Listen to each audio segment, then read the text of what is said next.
പ്രബലമായ ശ്രമത്തെ എന്ത് ചെയ്തു? ജനങ്ങൾക്ക് തൗഹീദ് പറഞ്ഞു കൊടുക്കുക, അതിലേക്ക് ക്ഷണിക്കുക എന്നുള്ളതാണ്. നബി സല്ലല്ലാഹു അലൈഹി വസല്ലം ഏറ്റവും കൂടുതൽ പ്രയാസങ്ങളും പ്രതിസന്ധികളും നേരിട്ടത് ഏത് വിഷയത്തിലായിരുന്നു?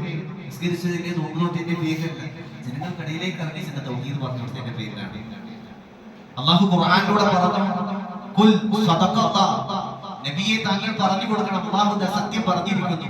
ഫത്തബിയു മില്ലത ഇബ്രാഹിം, നിങ്ങൾ മഹാനായ ഇബ്രാഹിം അലൈഹിസ്സലാമിന്റെ മില്ലത്ത് പിൻപറ്റണം. ആരാ ഇബ്രാഹിം അലൈഹിസ്സലാം? നമ്മുടെ ആദർശ പിതാവാണ്. നബി സല്ലല്ലാഹു അലൈഹി വസല്ലം ആ മില്ലത്താണ് നമുക്ക് എന്ത് ചെയ്തിട്ടുള്ളത്? ജീവിതത്തിൽ ഉടനീളം പഠിപ്പിച്ചു തന്നിട്ടുള്ളത്. എന്നാൽ ഇബ്രാഹിം അലൈഹിസ്സലാമിന്റെ മില്ലത്ത്, അവിടുത്തെ മാർഗ്ഗം എന്താണ്? ദുൽഹിജ്ജ മാസം വരുന്ന സമയത്ത് നല്ല വിലയുള്ള, കാണാൻ ഭംഗിയുള്ള ബലിമൃഗങ്ങളെ വാങ്ങി അറക്കുക മാത്രമാണോ? അല്ല. ഹജ്ജിന് പോവുക മാത്രമാണോ? അല്ല.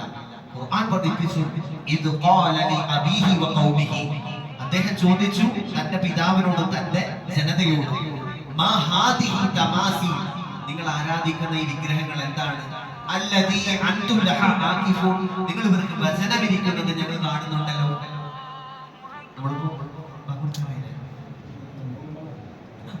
നമ്മള് ഇപ്പൊ ഞാൻ നേരത്തെ പറഞ്ഞു, ഞാൻ എന്റെ വിശ്വാസത്തെ കുറിച്ച് പഠിച്ചത് എവിടുന്നാണ്? വേദഗ്രന്ഥങ്ങളിൽ നിന്നല്ല, എന്റെ മാതാപിതാക്കളിൽ നിന്നാണ്. നിങ്ങളെ വിശ്വാസത്തെ കുറിച്ച് പഠിച്ചത് എവിടുന്നാണ്? കുട്ടി മുസ്ലിം ആയതുകൊണ്ട് ആ വിശ്വാസം പഠിച്ചു. ഇബ്രാഹിം അലൈഹിസ്സലാം ഈ രീതിയിൽ മനസ്സിലാക്കിയിരുന്നതെങ്കിൽ തീർച്ചയായിട്ടും അദ്ദേഹത്തിന്റെ പിതാവാരായിരുന്നു വിഗ്രഹങ്ങളെ കച്ചവടം ചെയ്യുകയും വിഗ്രഹങ്ങൾ ഉണ്ടാക്കുകയും ചെയ്യുന്ന ഒരാളാണ്. പക്ഷെ തിരിച്ച് അദ്ദേഹം ചോദിച്ചു, ഇത് ഖാല ലി അബീഹി വ ഖൗമിഹി, തന്റെ സമൂഹത്തിനോട്, വിഗ്രഹാരാധകരായ തന്റെ സമൂഹത്തിനോടും തന്റെ പിതാവിനോട് ചോദിച്ചത് എന്താണ്? മാ ഹാദിഹി തമാസിഹു അല്ലദീ അൻതും ലഹാ ആകിഫൂൻ, ഇവർക്ക് ഭജനിരിക്കുന്നത് ഞാൻ കാണുന്നുണ്ടല്ലോ. ഖാലു, അദ്ദേഹത്തിന്റെ പിതാവും ആ ജനതയിൽ പറഞ്ഞു, ഖാലു വജദനാ ആബാഅനാ ലഹാ ആബിദീൻ, ഞങ്ങൾ ഞങ്ങളുടെ പിതാക്കന്മാർ ഇവർക്ക് ഇബാദത്തുകൾ ചെയ്യുന്നത് കണ്ടിട്ടുണ്ട്, ആരാധന ചെയ്യുന്നത് കണ്ടിട്ടുണ്ട് എന്നുള്ളതാണ്. ഇബ്രാഹിം അലൈഹിസ്സലാം തിരിച്ചു പറഞ്ഞത്, ഖാല ലഖദ് കുൻതും അൻതും വആബാഉകും ഫീ ളലാലിൻ മുബീൻ, എന്നാൽ നിങ്ങളും നിങ്ങളുടെ പൂർവ്വപിതാക്കൾ എന്ത് ചെയ്തിട്ടുണ്ട്? വഴിപിഴച്ചു പോയിട്ടുണ്ട്. അങ്ങനെ പറയാൻ കാരണം അല്ലാഹു സുബ്ഹാനഹു വ തആല പറയുന്നുണ്ട്, യാ അയ്യുഹന്നാസ്, അല്ലയോ മനുഷ്യരേ, ദുരിബ മസലുൻ, ഞാൻ നിങ്ങൾക്കൊരു ഉദാഹരണം വിവരിച്ചു തരാം. ഫസ്തമിയു ലഹു, അത് നിങ്ങൾ ശ്രദ്ധിച്ചു കേൾക്കണം.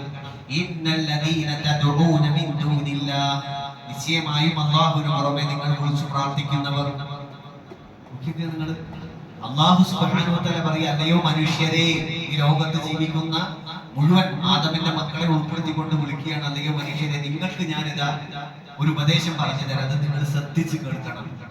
അല്ലാഹു സുബ്ഹാനഹു വ തആലയ്ക്ക് പുറമെ നിങ്ങൾ വിളിച്ചു പ്രാർത്ഥിക്കുന്നത്, അത് മഹാന്മാരായിക്കൊള്ളട്ടെ, മരണപ്പെട്ടു പോയ ആളുകളുടെ വിഗ്രഹങ്ങളായിക്കൊള്ളട്ടെ, ചിത്രങ്ങളായിക്കൊള്ളട്ടെ, ഈസാ അലൈഹിസ്സലാം ആയിക്കൊള്ളട്ടെ, അദ്ദേഹത്തിന്റെ മാതാവ് കന്യാമറിയം ആയിക്കോട്ടെ, ആരുമായിക്കൊള്ളട്ടെ, നിങ്ങൾ വിളിച്ചു പ്രാർത്ഥിക്കുന്നവർ ലം യഖ്ലുഖു ദുബാബ, അവർ ഈ ഭൂമിയിൽ ഒരു ഈച്ചയെ പോലും സൃഷ്ടിക്കുന്നില്ല.